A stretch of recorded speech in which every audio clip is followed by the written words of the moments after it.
जय Hind friends. Extremism is a feature of average mind. बहुत important formula है sir.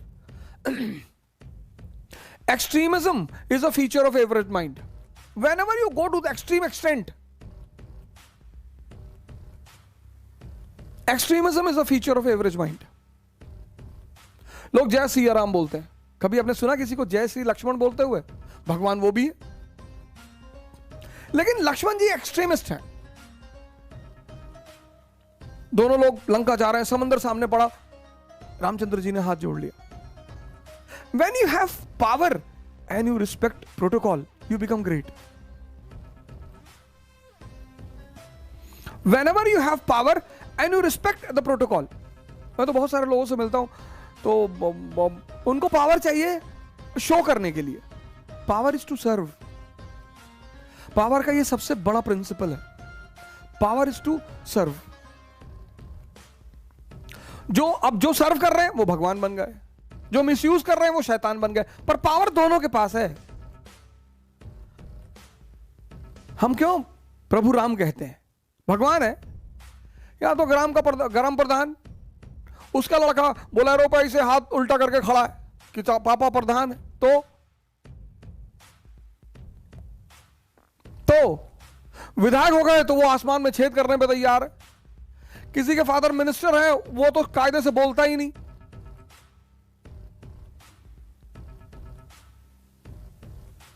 कहावतें सबको आती हैं कि फलदार वृक्ष झुक जाते हैं। कहावतें सबको आती, फॉलो करना। राम भगवान है, हाथ जोड़ रहे हैं समंदर को। लक्ष्मण जी गुस्सा भी कर रहे हैं कि भगवान आप तीनों लोग को चलाने वाले, प्रॉपर आईएएस, फर्स्ट रैंक था आपका आईएएस में, आप हाथ जोड़ रहे हैं। अरे 3 दिन तुलसीदास जी ने कितने प्यार से लिखा है, विनय न मानत जड़ जल 3 दिन गए 3 दिन बीत, और बोले राम सकोप तब भय बिन होए न प्रीत। 3 दिन, एक दिन नहीं सर, 3 दिन। अब तीसरा दिन भी जब वो नहीं सुन रहा है, तब उन्हें लक्ष्मण की तरफ पलटना पड़ा कि तू सही कह रहा था, निकाल लेके 47। और फिर समंदर देवता बाहर आते, हाथ जोड़ते कि प्रभु गलती हो गई। लक्ष्मण राम लंका पहुंचते हैं, वहां भी आप देखिए उनका पहला स्टैंड क्या है? मॉडरेट स्टैंड है। उनका मॉडरेट लीडर कौन है? कौन है उनका दादा भाई नैरो जी? Vibhishan. Petition and prayer. Vibhishan हाथ जोड़ते हैं रावण के सामने कि सरकार प्लीज छोड़ दीजिए, किसी की पत्नी है, वैसे भी यह अधर्म है। उसने दादा भाई नैरो जी को भगा दिया। तो फिर second phase extremism. Angad and Hanuman extremist है, Swaraj is our birth right, लेके जाएंगे। जब वो भी नहीं माना तो फिर रेवोल्यूशनरी टेररिज्म। तब रामचंद्र जी ने कहा कि नहीं नहीं नहीं, मारना पड़ेगा, इसको उड़ाना पड़ेगा। किसी चीज का एब्रप्टली विरोध करना, that is why enlightened mind is always a typical mind for others, always. Gandhi सबको समझ में नहीं आ सकते, लक्ष्मण समझ में आएंगे, एकदम समझ में आएंगे, बहुत सही आदमी है, तुरंत गन निकाल लिया। गांधी नहीं आ सकते। An enlightened mind is generally a typical mind. उसका जो अप्रोच है, जैसे हम जब क्लास 9th 10th में गांधी जी को पढ़ते थे तो हमें लगता था कि यार क्या जरूरत है हाथ जोड़ने की अंग्रेजों को। वो एक एवरेज माइंड था, बच्चे का। जज्बा जो है ना, जज्बा, टेम्परामेंट जिसके पास नहीं होता ना, मैं तो मानता ही नहीं कि, जैसे मैं लोगों से मिलता हूं तो मैं एक चीज उनमें चप करता हूं कि जज्बा है, जज्बा है तो एम्बिशन तुम्हारे लिए है। नौकरी तो सभी करेंगे, 98% लोग दुनिया में नौकरी करेंगे, पर नौकर मेंटेलिटी का होना, नीचे यही तो कहता है, master morality and slave morality.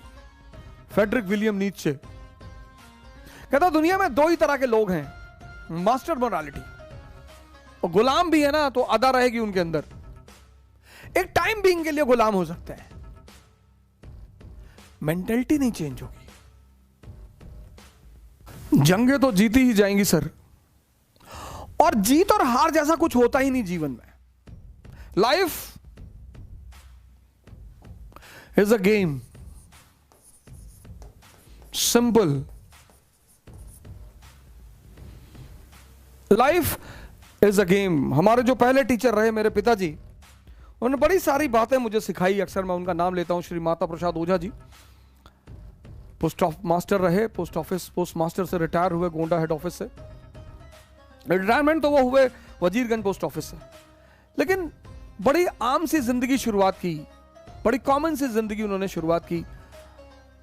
शायद जैसा कि वो मुझे बताते हैं कि मेल बॉय हुआ करते थे, मेल डिलीवर किया करते थे, मेल प्यून हुआ करते थे, और तार मैसेंजर हुआ करते थे, फिर पोस्टमैन थे, फिर डिपार्टमेंटल एग्जाम देते चले गया और ग्रोथ होता चला गया। तो मुझसे कहते थे कि बेटा देखो, जीवन में मैं तो बहुत कुछ नहीं कर पाया, शायद मैं उतनी हिम्मत नहीं जुटा पाया, लेकिन उन्होंने कुछ चीजें मुझे सिखाई। उनमें से एक ये भी कहा ये जो डिफीट वर्ड है ना, डिफीट कुछ दुनिया में वर्ड बनाई है, एरिस्टोक्रेसी ने बनाया है। जो शाही वर्ग है ना, इसने कुछ शब्द बनाए हैं, ये खुद तो नहीं मानती। जैसे राहुल जी हैं, इतने इलेक्शन हार चुके हैं, उनके नेतृत्व में कांग्रेस हार चुकी है, लेकिन फिर भी लड़ते हैं। वहीं पर एक कॉमन लड़का आईएएस का पहला प्रीलिम्स देता है, फेल हो जाता है, वो डिप्रेशन में चला जाता है। तो ये वर्ड जो डिफीट है, ये कॉन्स्पिरेसी है। इस वर्ड, कुछ वर्ड है दुनिया में, उनसे आप बचिएगा। डिफीट जैसा कुछ भी नहीं होता, कुछ भी नहीं होता। When you are struggling, struggle is a very good thing in life. No one will be there in your life, and that's very good. तपस्या करते वक्त कहां लोगों की जरूरत है ही नहीं। Buddha is wandering in entire northern India, पूरे उत्तर भारत में बुद्ध घूम रहे हैं। जब वो घूम रहे हैं, उस वक्त एक दो लोगों का नाम सामने आता है। वो बच्ची जो है गया में, जिसने उन्हें दूध और चावल खिलाया, बाकी कौन मिला, किससे मिला, पता ही नहीं। पर जब बुद्ध अचीवमेंट करके आते हैं बाहर, फिर तो जो होड़ मस्ती है, बिंबिसार, आजाद शत्रु, आनंद, उनकी वाइफ। सर ये लॉ है सर। जब आप यहां हो, स्ट्रगल कर रहे हो, कोई नहीं होगा सर आपके साथ, होगा ही नहीं सर। उस वक्त एक दो लोग होंगे, रेयरिटी ऑफ रेयर। जैसे मैं अपने पिताजी को बोलता हूं, जैसे मेरी वाइफ है श्रीमती मंजरी ओझा जी, उन्होंने स्ट्रगल में भरपूर साथ दिया मेरा। मतलब अगर हम चावल उबाल के खाते रहे तो वो भी खाती रही। हमारे पास पैसा नहीं था कि हम उन्हें एसी में भेजें, तो वो जनरल में ही जाती थी दिल्ली से। बहुत कम लोग होते हैं सर, वो डरने की बात नहीं होती सर, अच्छा है। इसीलिए बहुत बड़े घर के जो लोग होते हैं ना, बहुत पैसे वाले घरों के लोग जो होते हैं, बहुत पावरफुल घर के जो लोग होते हैं, वो बहुत लोगों से घिरे हुए होते हैं। That is the biggest distraction when you are struggling. अगर आपकी आप देखिए, इस बात को गौर करें कि जितने ऊंचाई नीचे तबके से लोग ऊपर उठकर जितने ऊंचा पहुंच जाते हैं, उतना आम तौर पर एरिस्टोक्रेसी के लोग नहीं पहुंच पाते। लालू जी उसका बहुत बड़ा एग्जाम्पल है, मुलायम सिंह यादव जी उसका बहुत बड़ा एग्जाम्पल है। एज अ पॉलिटिशियन वो कैसे थे वो मुझे नहीं पता, उस पर मैं चर्चा नहीं करूंगा। मायावती जी उसका बहुत बड़ा एग्जाम्पल है, क्योंकि जितने लोग आपके पास रहेंगे उतना डिस्ट्रैक्शन। अगर आप आईएएस की तैयारी करते हैं और 10 दोस्त हैं आपके, आप खतरे में हैं सर, हो ही नहीं सकते। 15 दोस्त हैं, 20 दोस्त हैं, 25 दोस्त हैं, हो ही नहीं सकते सर। एक होगा कोई जो आपको हर हफ्ते फोन करके बोलेगा, यार आज बाजार में जा रहे थे, पंडित जी मिले थे, तुम्हारा नाम बताए, बोला प्रॉपर आईएएस, भले उसे कोई ना मिला हो। हर वो आदमी जो आपको उत्साह दे रहा है वो आपका दोस्त है। हर वो आदमी जो आपको उत्साह दे रहा है, हर वो आदमी जो आपकी मुसीबत में आपको याद करता है, वो आपका दोस्त है। ये सब पैरामीटर्स हैं सर। वो जो शराब पे आपको बुला रहा है वो तो दोस्त है ही नहीं सर, उसका तो डायरी से नाम ही काट दीजिए, पॉसिबिलिटी ही नहीं। बुला रहा है, इनवाइट कर रहा है, जो आपको जूस पीने के लिए बुला रहा है ना कि यार अवध हो जा, आ जाओ शाम को, आज 10 ग्लास अनार का जूस पिएंगे, वो दोस्त है सर।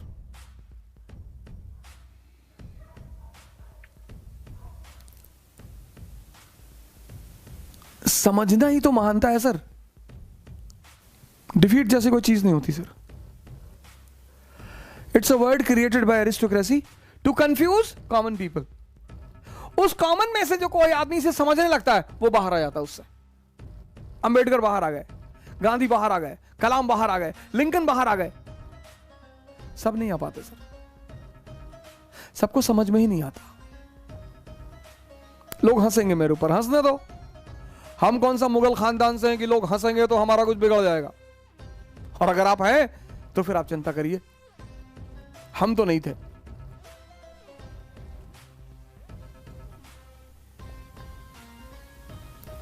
डिप्रेशन से लोगों को बाहर निकालना है, डिप्रेशन से लोगों को बचाना है। गेम चलता रहेगा सर। अग्रवाल साहब ने कहा ना, the show must go on. Game तो चलेगा सर, गेम तो खत्म ही नहीं होगा। इंटरेस्ट बड़ी प्यारी चीज है सर। हम सब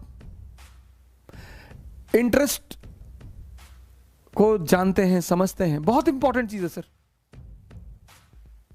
पर मैंने कहा ना, एक्सट्रीमिज्म, दुनिया में 2 ही 3 शब्द तो समझने लायक हैं, बाकी सब कुछ समझना नहीं है सर, कुछ भी नहीं। वो 2-3 शब्द अगर आप समझ गए, उसमें से एक शब्द है इंटरेस्ट। बड़ा प्यारा शब्द है सर। लेकिन मानवता के नाते, ह्यूमनिज्म के नाते, कुछ काम बिना इंटरेस्ट के भी करना चाहिए।